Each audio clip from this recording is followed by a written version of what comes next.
بعد وعلى آلہ واصحابہ الذین اوفوا عہدہ۔ اللہ تعالیٰ نے انسان کو اتنی نعمتیں عطا فرمائی ہیں کہ خود اللہ قرآن کریم میں ارشاد فرماتے ہیں فَإِن تَعُدُّوا نِعْمَةَ اللَّهِ لَا تُحْصُوهَا، اللہ کی نعمتیں تم شمار کرنا چاہو تو شمار نہیں کر سکتے۔ اللہ تعالیٰ کی بہت بڑی نعمتوں میں سے سردی اللہ کی نعمت ہے، بہت بڑی نعمت ہے۔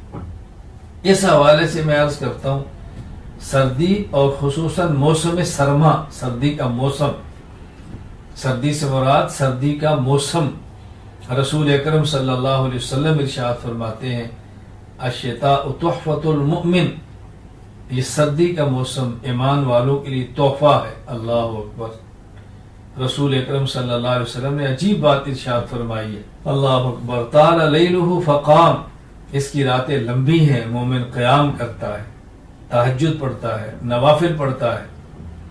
عصر نہارہ فصام، دن چھوٹے ہیں تو مومن روزہ رکھتا ہے۔ میں گزارش کروں گا اس سردی کے موسم سے وہ لوگ ضرور فائدہ اٹھائیں جہاں سردیوں کی راتیں لمبی ہیں اور دن چھوٹے ہیں۔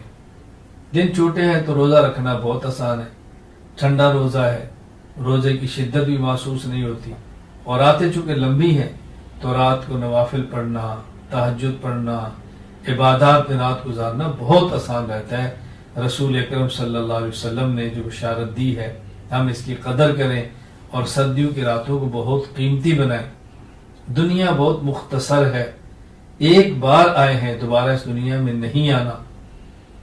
مومن کی شان ہے رات کو اللہ کے سامنے کھڑا ہونا، گڑ گڑانا، مانگنا، آہوزاری کرنا، اللہ سے رو رو کے اپنے گناہوں کو معاف کرانا، رزق اللہ سے مانگنا، عزت اللہ سے مانگنا، صحت اللہ سے مانگنا، عافیت اللہ سے مانگنا۔ اللہ ہی دیتے ہیں، کوئی اللہ کے علاوہ نہ رزق دے سکتا ہے، نہ صحت دے سکتا ہے، نہ دولت دے سکتا ہے، نہ عزت دے سکتا ہے۔ یہ سب خزانے اللہ کے پاس ہیں۔ اللہ ہمیں مانگنے کی توفیق عطا فرمائے، سردیوں کے موسم کی قدر کرے۔